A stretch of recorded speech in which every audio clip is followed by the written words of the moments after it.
struck me that this was a good candidate for a story. So tonight, I turn it over to these two, and Sean, it's yours. Thank you. Thank you. Welcome, everybody. Thank you for being here and joining us for What's Your Story. As John was giving an introduction, this is always, for me at least, fascinating because there are a lot of stories in our community that not everybody knows about, but are worth telling, worth retelling, worth saving and capturing. And Arnita, thank you for spending some time. We got together earlier to kind of go over this, and I really appreciate you sharing. Thank you to John Vaughn, Miami University Hamilton downtown, for the venue and the opportunity to have this program. Especially also thank you to Steve Colwell TV Hamilton for getting us out to the community and also preserving it so that we could have these stories. This is interesting. I'll call this, I guess I'd kind of characterize what we talked about is, in life you hear voices. What are the voices you listen to? How do you react to those voices? Voices from the outside and voices inside yourself as well. So, Arnita, we're going to talk about voices. I hear them too. It's okay. Yes, okay, all right. It's not just me. Not just me. Now, people may know you from different areas around town, from 17 Strong, from Fitness Center now for the Creative Arts. Some of the other areas where you were involved, Board of Zoning Appeals. What other areas people know you from here in town? I do a lot with the Linden Elementary School community, Chalk It Up Hamilton, which is a chalk art initiative that brings people together around diversity. We use chalk as the medium to have kind of these difficult conversations. Everywhere, doing something all the time. Very good. But you're not from here originally, but you have made yourself a part of the community. And we want to talk about how that happened, how you came here, and how it came to be where you are. You're originally from Chicago. Yeah. Okay. So born in Chicago, lived there, did the kid thing, and then we relocated to Southern Illinois, Marion, to be specific, a little town. Quite different from Chicago. We went from inner city, west side of Chicago, to the cornfields of Southern Illinois. It was a big change. Culture shock? Culture shock, to say the least. Yeah. Yeah. But what did you find in Marion, in cornfields? And we'll talk a little bit about why that move happened. yeah. So I'm really, like I said, when we spoke, I'm really kind of adaptable and adjustable. So for me, the move wasn't as difficult, but it was still really interesting, going from what you see in the inner city, and gunshots maybe being, not in the cornfield because somebody's shooting deer, but, the gunshots are on the corner. It's a lot different, so just adjusting to such extreme differences, especially as a kid, was a big deal. And so, we were, like I said, inner city, so the majority of the people surrounding us were Black people, that looked like us. And then we moved and was transplanted into an area of white people that did not look like us. And so it was a drastic experience change. When you say we, as in your family, who moved? Who was it? So my mom and my older sister, who's here in the audience today, and then I have a younger sister, a year younger than me, and a younger brother. So there was 4 of us at the time that we moved from Chicago to. And you talk about adjusting, and you say you're adaptable. Would you also say kind of, at that age, you were, what you said, about 9? Yeah, like 8, something around there, yeah. So, I did really well. Yeah. Somebody in the audience, not so much. Well, I look at that, it's okay, when you're a little bit older, you're established, like you're tearing me away from everything. Yeah, she's my sister's 4 years older than I am, so she had quite a different experience than I did with that change. So it was great being in the same house though, and seeing, especially now that we're older, and having those conversations. Being able to talk about it now. Yeah. Okay. So you move into a completely different culture, completely different environment. What progressed from there? From the inner city to the cornfields. What is going on? So it was really interesting because part of the reason we left Chicago was a violent situation and things like that. So we really changed kind of our whole like lives. And so when we got to Southern Illinois, we wasn't really like in the initial experiencing that kind of same lifestyle.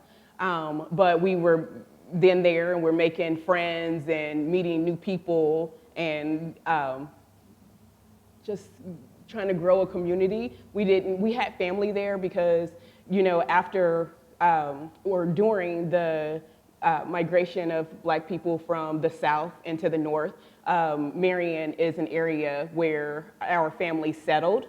And so we had a great network of family there, but some of our family continued on to Chicago, which is how my grandparents ended up in Chicago and how we was ultimately born in Chicago. But coming from Chicago and then going back south to what we weren't used to, you know, there was people who were used to those things, but we were not. And so, you know, it was really interesting because they're much like Hamilton, you know, roots run deep. And so in Marion, roots run really deep, but still having those connections, we didn't have those connections because we weren't from there. Right. So we were still different. You were still an outsider For sure. living there. For sure. Even though the connections by blood were there, we didn't know those people. Sure. So you lived there for a number of years. You started going to school. Yes. You had a dramatic change in your life when you were young. Yeah. So when I was 15, I got pregnant with my oldest son. One of those, you know, hey, we're gonna try to have, and then I got pregnant, like, you know. So it was a big change. As they say, it only takes one. It's only take one. It takes one time, like that's it. But I was pregnant, and so I was a 15-year-old pregnant. And not really a lot of support, partially in the beginning because I didn't tell anyone. So I found out that I was pregnant and I kept it a secret because I wanted to be the owner of my body. I wanted to make the decisions about what was going to happen to me and this child that I was carrying. So I made the decision at 15 not to tell anybody that I was pregnant. I waited until I was about 6 months pregnant, and then I told my sisters, but I swore them to secrecy, which they weren't going to tell anyway, because my mom and I have never had a good relationship. And so my sisters weren't going to go telling that I was pregnant at 15. They didn't want to have any parts of it. They were like, why didn't you tell us? No, we do not want to know. You know, but at some point I had to like let the, you know, cat out of the bag, so to speak, tell someone. And so I didn't actually, so I had went quite a while knowing I was pregnant without prenatal care or anything.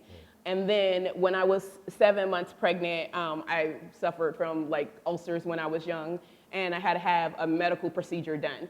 And it was a scoped procedure, and they told me I had to have a pregnancy test. And I was like, great. You got it out now. I have an out. This is how I'm going to tell, like, and I'm 7 months. Nobody can force me to have an abortion. You know, that conversation is off the table. The only conversation that is then on the table is adoption, but I've already got a plan for that. You know, I've decided what I'm going to do with my life and what this, you know, what I'm going to do at this point with this pregnancy and this child. So already we've got different voices that you know are coming, voices, your voice Yes. inside of you of what you want to do versus what people. Yeah, you know, the outside voices voices. and the, yeah. So I knew what those voices were going to say. And I'm pregnant and I'm 15. When people found out, they just wrote me off. Like before I was pregnant, I was a 15-year-old that everybody was like, oh, she's so wonderful. She reads the dictionary. She's good in school. She's great in school. She gets great grades. She's a runner. Yeah, she does track. She plays basketball. I had these families who were like really supportive, and I play like club sports and things like that. And they would pay for me to be able to do these things because we could not afford that. My family was not in the position to pay for those things. So I was easily adopted by the families to, like, you know, she's good at basketball. Like, we're going to support her. We're going to make sure she has the money to play these sports and do these things, and that was wonderful while it lasts. Once I got pregnant, these girls were not able to talk to me anymore. Their parents didn't want to have anything to do with me. I was Ostracized. yeah, I was, I wasn't worth the time that they had given me before. They've written you off because you're going to be going that direction. That's your life. You're Yeah. pretty much. And what they didn't know is that, when I found out I was pregnant, I cried for months. I didn't tell anyone, but I cried for months because I was like, I don't want to be a statistic. I don't want to be a poor black girl who ends up on welfare and makes nothing of herself. And that's the voice that is in my head at that time. But that's also the message that's being fed to me from the outside world about girls who get pregnant, Right. and especially black girls who get pregnant.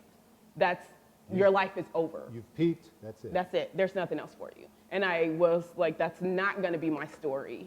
And so in order for that not to be my story, I have to write the narrative. I have to change how I think about black girls getting pregnant, being teenagers, moving forward, and what that looks like, and how that story can be different, even though no one's telling me the story is different, but it's going to be different. It's interesting, again, perspective, looking back, that period of time where you said you cried for 4 months.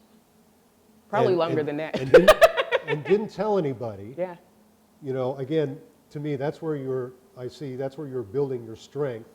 You were confirming your own voice, blocking out other voices to be able to make your decision of what you were going to do and what your goals were going to be. And it was necessary, because I wouldn't be sitting here having this discussion about this today if I listened to the outside voices, and even if I listened to some of the voices that was inside of me. Sure. Because to be completely honest, I can say, that, I was listening to the voice inside of me that said that I will succeed, but trust and believe. There was voices that said, no, it's going to be easier if you give up. It's going to be easier if you don't try this. It's going to be easier if you go with the status quo. All of these things are going to be easier because that is what is expected of you.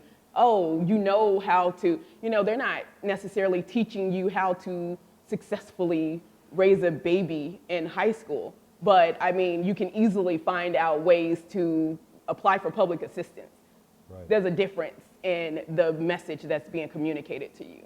And that message, again, we're talking about voices again, and you hear negative voices not only from families outside, but also closer to you. Oh yeah, oh yeah.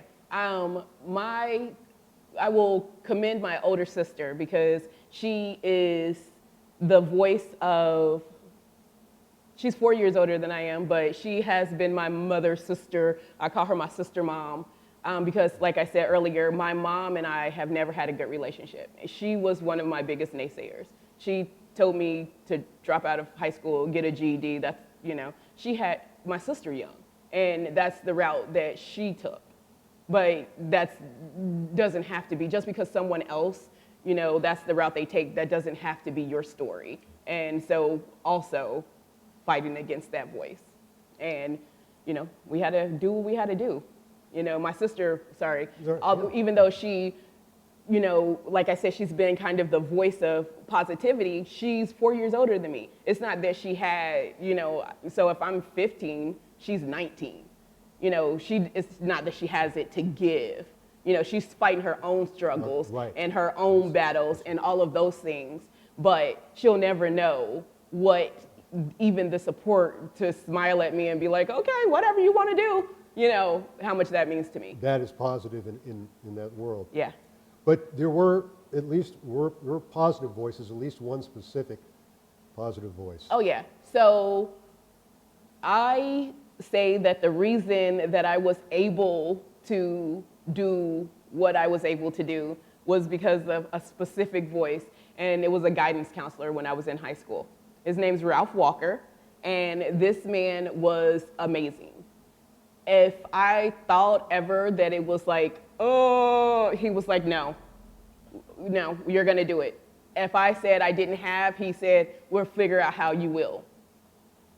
If I was struggling, I worked, I would literally get up in the morning and walk to school because I moved out of my mom's house really early. So I got an apartment when I wasn't able to sign a lease, but there was this gentleman who owned this duplex, house, and he was like, listen, you can't even sign a lease, but I'm gonna give you a chance. I see that you're trying, and so I'm going to give you a chance. So he gave me an apartment, a 1-bedroom little apartment, but Damon and I lived in there. It was across town from school, so I didn't have a car. I had to walk him to the first babysitter and then walk to school, because people that I knew in town would pass by me. Like, they did not see me walk in with this baby. It could be raining, it didn't matter. They would drive past me and I'd see them at school after they had their dry ride to school, and they look like they look like they're ready to learn, and I'm over there like, oh, I made it. I'm here. But it was continuing the story of building.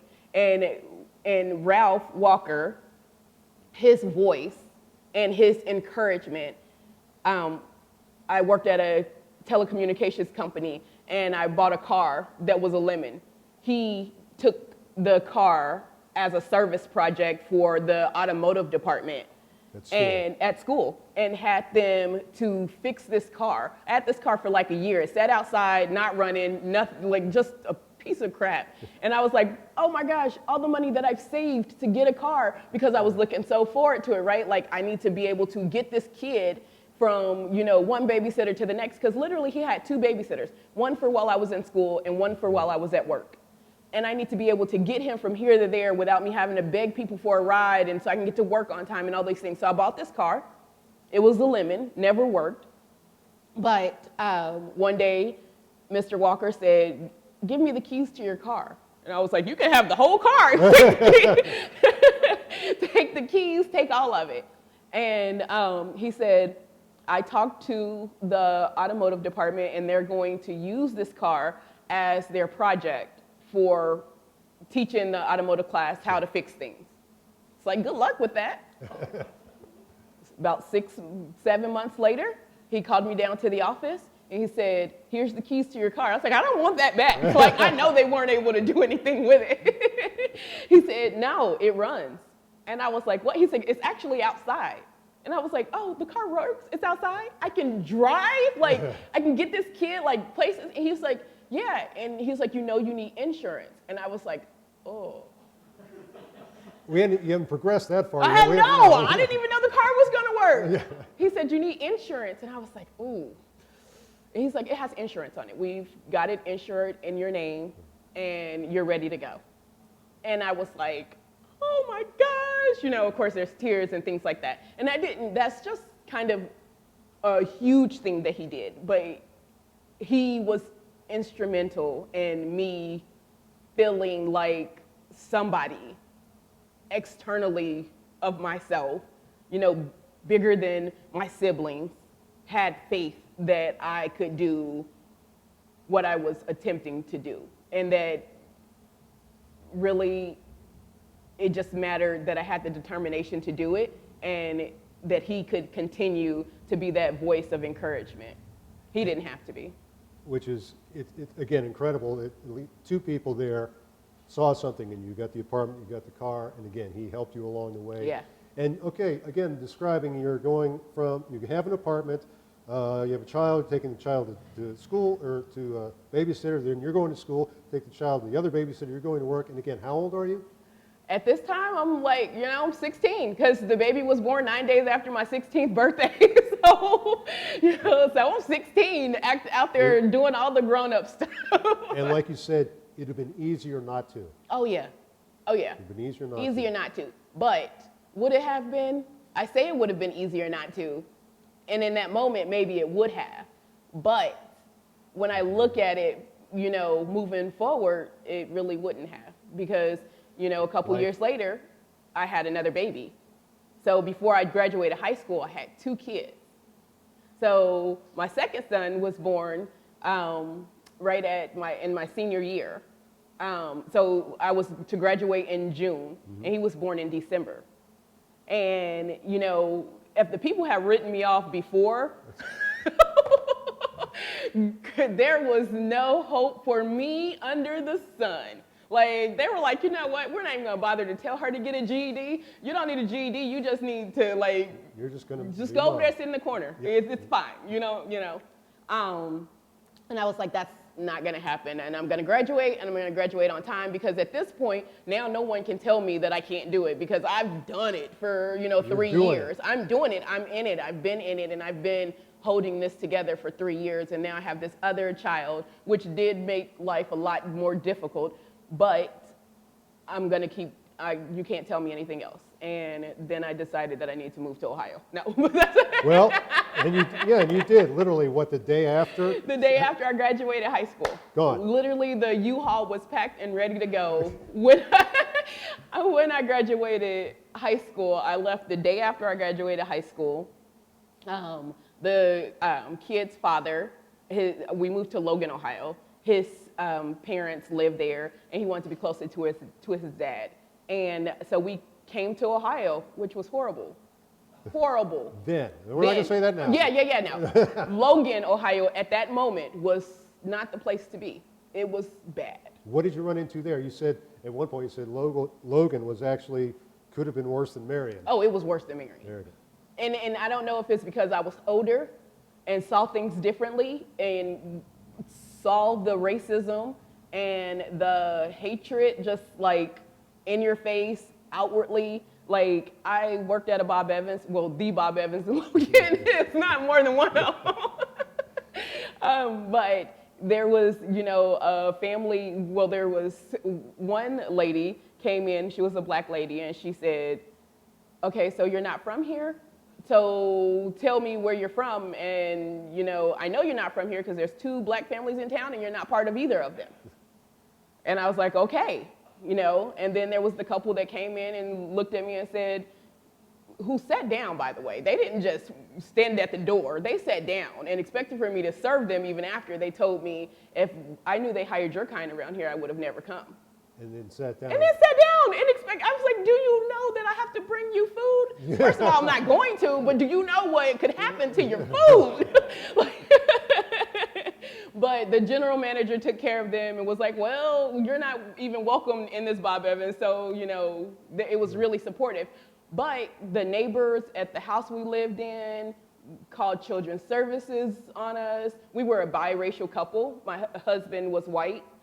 Which he wasn't my husband at the time. The kid's father was white, and I was a black lady. And so not only was it racist in the way that they were like, oh, your kind isn't welcome here, it was also that you have these biracial kids and, you're with a white man, and it was bad. The neighbors, like I said, would call children's services for absolutely. Just make stuff up. To make stuff up. They would throw, weirdly enough, chicken bones like into the front yard. We would get up and there would be chicken bones like on our porch, and like just crazy ass stuff.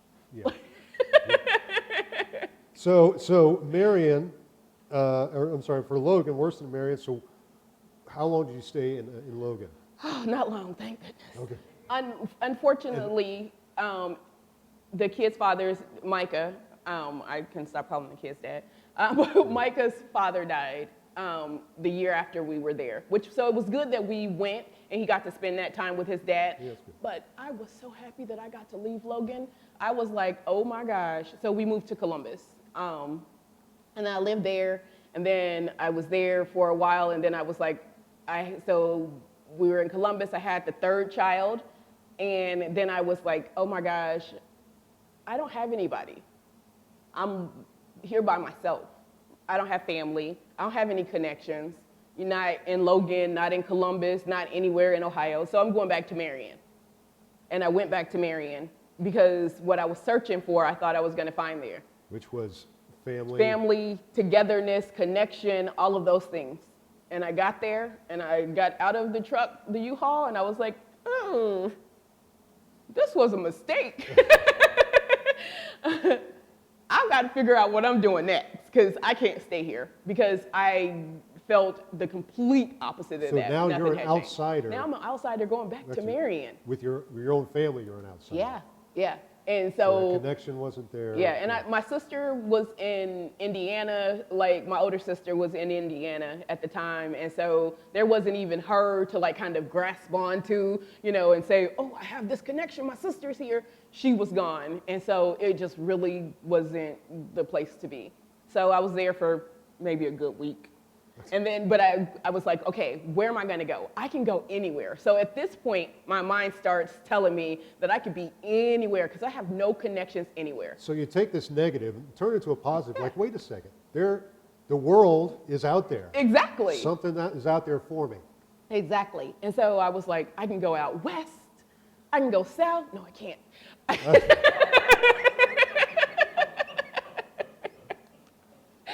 I can go north. I hate the cold. I can go further east. What is there? Where am I going to go? Where? And then I was like, okay, I need to change how I'm looking at this and not where am I going to go. I need to change it to what am I going to do? And how am I going to grow? And I said, oh, I know. I'll go to college. I didn't really know people who had went to college and Right. who had graduated from college and, you know, any of those things. And I didn't even know how you got into college. I just knew that it sounded like a great idea and I was going to try it. So I kind of took my finger and swirled it around and it was like, wherever it lands, that's where I go. That didn't happen. But I was like, okay, Miami University in Ohio seems like a hard school to get into. I have 3 kids, mind you, at this time. Right. Tell me about how tough things are. Right. Okay. And I'm going to go to college at Miami University in Oxford. So, but I do the research, and I'm like, okay, there's this regional campus in Hamilton. I'm going to go there. It's still Miami University. So I move to Ohio, live in Fairfield Township. I go to Miami Regionals here in Hamilton, and they say, you're studying psychology. You can't graduate from here with a degree in psychology. And I said, okay, well, I could have taken that as like, this isn't going to happen. Right. But I was like, okay, well, how long can I stay here? And they said, you have 2 years before you need to go to Oxford. And I said, well, that means I have 2 years to figure out how I'm going to graduate from Oxford. So that's what I did. I took the 2 years of school classes at regional and then graduated from Miami University, Oxford, and that was And your degree in? psychology. Yeah, because I like people. I like the mind. Your mind has worked very well through all this. Again, going back to those voices, you're talking about psychology. Again, so many times taking a challenge or taking what someone said to you as a challenge, Yeah. that seems to be also a theme that you, instead of putting you down, you just laid the gauntlet down. Yeah. Yeah. I always say is tell me that I can't and I'll show you that I will. Like, do not doubt me. I will show you that whatever I put my mind to, I have the ability to achieve. It's not about you telling me that I can. I know what I can do. I know what I'm capable of. So, Great. and that's just sometimes people just need that message, that voice to tell That them voice. that it's about what you know you can do, not about what anybody else tells you you can't do. So, Very good. So you graduate Yeah. from Miami University in Oxford with a psychology degree, and you say, okay, now what? exactly how it went. I said, okay, now what am I going to do? And I was like, okay, well, I guess I'll stay in this area because I like to travel. And Hamilton and its proximity to airports is really great. I can get to like 5 international airports within 2 hours, Yes, you and can. this is wonderful. So I think I'll hang out here for a little bit, and travel. I had to do a service project when I was at Miami, and so I had started giving school supplies. I went to Jamaica for spring break, in my senior year, and we were giving school supplies and reading books to children in Jamaica. And I was like, this is wonderful, I love this. So I'm not gonna go to grad school for psychology because I talk entirely too much. There's a lot of listening in psychology. I don't know. so I was like, I'm gonna go and get my next step is gonna be my master's in public administration. I applied to one school. I was like, if I don't get in, it's a sign. Okay. I'm not supposed to be there. So I applied for Wright State University for their MPA program, which is the Master's of Public Administration. And I got accepted. So I was like, oh, that's where I'm supposed to be. Okay, there you go. Again, it's what you do with those voices you hear. Okay, that's a good voice. We're going Yeah, there. we're going to go with it. Yeah. Like, sometimes it's just you throw it up in the air and you see what happens and you take the good stuff that falls down, though. The other stuff, you're just like, oh, I'm dodging that. Like, I don't need that. So you start working with this, with your service project, going to Jamaica, Yeah. and that blossoms. Yeah. So the service project became Jam Reads International, which is a Jam Reads, yeah. Jamaica Read, Jam Ja- Reads. like Jamaica Cool, Reads, like it. yeah. Cool. And the focus was helping children, like kids in Jamaica, take a 4th grade literacy test, a proficiency test, and they're tested on English. English is the native language of Jamaica, but they speak Patois, which is the slang language. So the kids are speaking English in class. They're but as soon as they leave out the classroom, they're speaking Patois. And so, but I'm going to be tested on the English skills that I'm learning while I'm in the class. But there's no reinforcement. Right. And so we were like, hey, and I say we a lot, really it was me in those early days. But I like to think that the voices in my head are extra people that are there with me. Sure, yeah. When you need them, they're there. They're there. So, so we wanted to, give them the opportunity to build personal libraries at home so that they could practice their reading, in English at home. And, then also giving them school supplies. And then out of that was born kind of giving them dental products because we, had got a donation of dental products and we took some supplies down and the need for the dental products were very high. Some of the kids were sharing toothbrushes with siblings and things like that. And so we were able to grow that, which, has just continued to evolve over the years. So in 2009, I started it as a service project. In 2012, it became a 501c3 nonprofit, and we continue to do that project to this day. Of course, COVID years, we did not do gifting.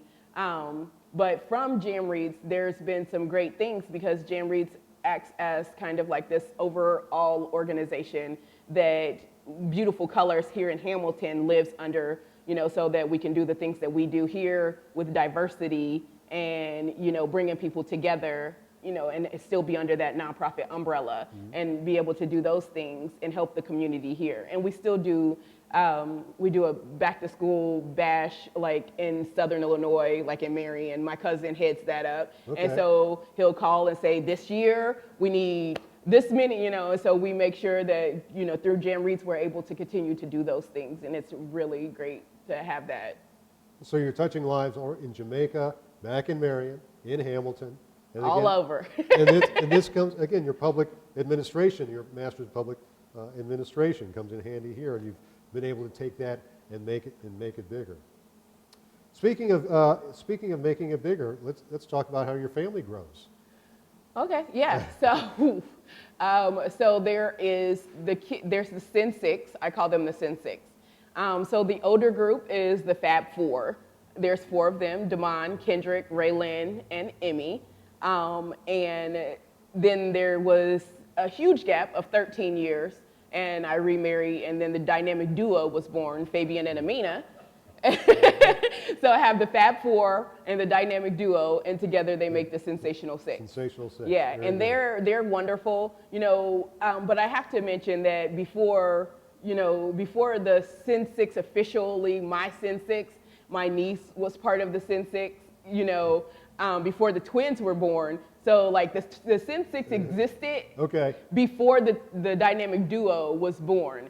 Because my niece, I always, she's a year younger than my oldest. And so she's always been very instrumental, in a part of kind of that life. And then my nephew, he he was not part of the Sin Six, or maybe he was. I don't really know what he's been doing. He's out there in the audience, but we like to love on him because he just had a heart transplant, and that's been a big part of kind of like continuing this, like he went on the transplant list and was on there for 72 hours before he had a heart. And so it was magnificent. Like he went on like a Monday morning or something like that, Monday afternoon. And like it was like Thursday morning, or they called and said that they had a heart for him. And Friday he had the transplant. He was in surgery Thursday night, all day Friday morning, and he's doing great. And that was just 2 months ago. He's out in the audience. Fantastic. So, so our family. That's fantastic. So our family here in Hamilton, my sister lives in Dayton now, but she came here because of me. She loves me. But she came to this area because I was here. And, aside from her, like I don't have blood family here. Right. But one of the things I absolutely love about Hamilton is I've been able to build family here because I've selected this community. I've selected Hamilton to be my space. This is home for me because I have made this home for me and my family. When we leave, we say we're going back home. That means we're coming to Hamilton. Not that we're going to Marion, Illinois, not that we're going to Chicago or any of the other places that we could be going. We're coming back to Hamilton because we're coming home. This is, where we have started to kind of, I like to not call it roots as we talked about when, because I told Sean, if I call it roots, then I feel like a bird who's like, I feel like it's like a tree. They caged me. Right. I don't want to be caged. So I can't call it roots because that's too deep, right? Yeah. So, but this is home and this is our community, and we get to select our family members and people who love us and care about us, like the people who are in the audience who showed up and who show up and who weren't able to be here but are supporting me, by watching live or who will watch later.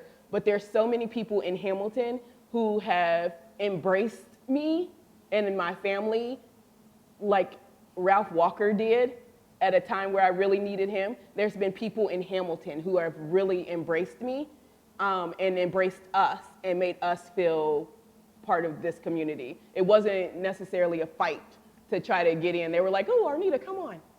So it's great. But you also have a full circle story. Yeah. So prior to working at the Fitton Center, I worked for the ESC, for Butler County Educational Service Center. The twins they went to preschool, Head Start, and Suzanne Prescott, who I absolutely love, and she has been a great supporter of mine for years. And she said, Arnita, we got this grant, and I would love for you to come and work for the ESC. It's a PRIM grant. It's Preventing Infant Mortality in the Black Community. And I was like, yes, absolutely, I would love to. One of the first mothers on my case was a teenage mother. She was 17, getting ready to turn 18, but she was 17. She had a baby, and the baby was born early. And so he was still in the hospital. But I got the opportunity to talk to her month after month after month for a whole year, and encourage her. And she didn't want to finish school. She didn't see the point of doing it, And so I told her my story. Heard voice. She heard, yeah. And her mom and her grandmother and all of those folks were like, listen, you just do the easy thing and just, be done with it. And I was like, no, you can still go to college. You can finish high school, And it was a struggle sometimes, but she finished high school on time. her baby was still in the hospital. You know, I would talk to her every week and she'd say, oh, but I don't know if it's worth it because I don't know if he'll ever come home. I don't know if this, I don't know if that, and I don't know if when he comes home, what am I gonna do and how, you know, and I was like, those are things we'll deal with once that time comes, and, you know, all of these things. And so she finished high school on time. She was encouraged. She got a job. She did all of these things that, you know, brought life to her. And she would say, you know, thank you so much for sharing your story with me. And thank you so much for being that voice for me. And I told her, somebody had to be that voice for me. All I can do is pay it forward. All I can do is continue to do what I know is right. And that is encouraging young girls, young mothers, young people who may not feel encouraged, but they deserve to feel encouraged. Mm-hmm. No one deserves to feel like they're less than just because of a decision that was made. Like I told you, I don't call it a mistake. It was not a mistake. I would not be here today had not the course of my life taken, you know, the decisions and the course played out the way that it did. You told me you would not change your story. I would not change my story for anything. Because that's what got you to where you are. Right here, sitting next to Sean Higgins. Well, that just went downhill. No, it is an amazing story. I think we would all agree. And I so appreciate that you were willing to share this because it is inspiring. I thank John for bringing it up because I didn't know your whole story. I would like to give an opportunity if anybody would like to ask, say, comment, or add anything for Arnita while we're here. I appreciate that there's quite a variety of people here from different places that you've touched in this community. Yeah, that says something right there. She's inspiring. Inspiring. Thank you. Thank you. Describe what you do now.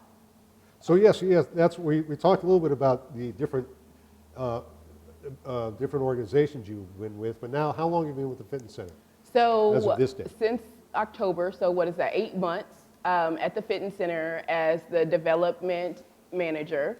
So I get to hang out with the great folks of Hamilton that really support and love, not just Hamilton, all over really, because we have folks that support the fitness center from all over, but really get to hang out with people when they come in and for the events and all of those things. And it's really great. And it's really opened up the people that I know in Hamilton a lot more and the people I get to engage with. And the fitness center is awesome. Like, we have some amazing shows. Yeah. The team at the fitness center, oh my gosh, I absolutely love them. For a long time, trying to find, especially after I graduated with my master's, I was like, oh my gosh, I'm never gonna find a job, you know, whatever. So my voice has not always been the positive one. Right, well. But there's also the other voice that says, you're not gonna give up, that's not a possibility. So, you know, I was like, oh, I don't know about this, you know. And, but after the state did not renew the grant with the Educational Service Center, some lovely woman who's here in the audience today sent me an email and was like, I think you'd be perfect for this, Christina. I'm looking at Christina. And said, I think you'd be perfect for this. Are you interested? And I looked at it and I was like, oh, it's the fitness center. I love the fitness center. And then I talked to David and he was like, okay, let's see about this. Like, you know, so these two are some of my biggest cheerleaders in Hamilton. They will make me feel like I can do anything all the time. Oh, good, more voices. More voices, they're everywhere. But positive, again, yeah. Positive reinforcement. So, yeah, and so I get to see them. They come to the fitness center and hang out and, you know, see shows, and we do art things. You know, the Strauss is very instrumental, and the fitness center and the Strauss are always partnering together to do great collaborative art things, because art scene in Hamilton is magnificent. And so I love being a part of that with all of the things like the fitness center and the Strauss and beautiful colors and bringing all of those things and different people together. Different communities also Yes, coming together. yes, for sure, for sure. Very good. So it's good stuff. Yeah. Oh. Yes. Asked if you had a hand in being a caregiver. Oh yeah, so so when my nephew had surgery, he had to have two caregivers. So like, cause he had a heart transplant, Right. And so he had to have two caregivers. And my sister was like, "Well, you're the second caregiver," and I was like, "Wait a second, I didn't sign up for this." She was like, "Oh no, you did." Just want you to know. you Just did. want you to know you did. And so, but that was me spending, days at the hospital doing overnight kind of training. So like if she's not with him, then I have to be with him, so, I mean, but I wouldn't, of course I would. Sure. What else would I be doing? Nothing, I'm not busy. So what's important? What's important? What's important, exactly. And for them, anything. That's great. Anybody else like to add anything? Well, again, I appreciate you opening up and sharing your story. It is truly inspirational. And it also, I think, also puts in perspective, a lot of us forget sometimes what people are going through. It's said that, you don't know what people are going through, and just every once in a while, it's a nice reminder to kind of have our eyes opened, not to make judgments. And I said, no one's perfect, but it's nice to have a reminder once in a while and appreciate and also congratulate you on your story and what you've done. And we appreciate you being in our community and being one of our voices. Thank you. Thank you, Arnita. Thank you. Thank you, Arnita, for joining us. Thank you. Great job. Thank you.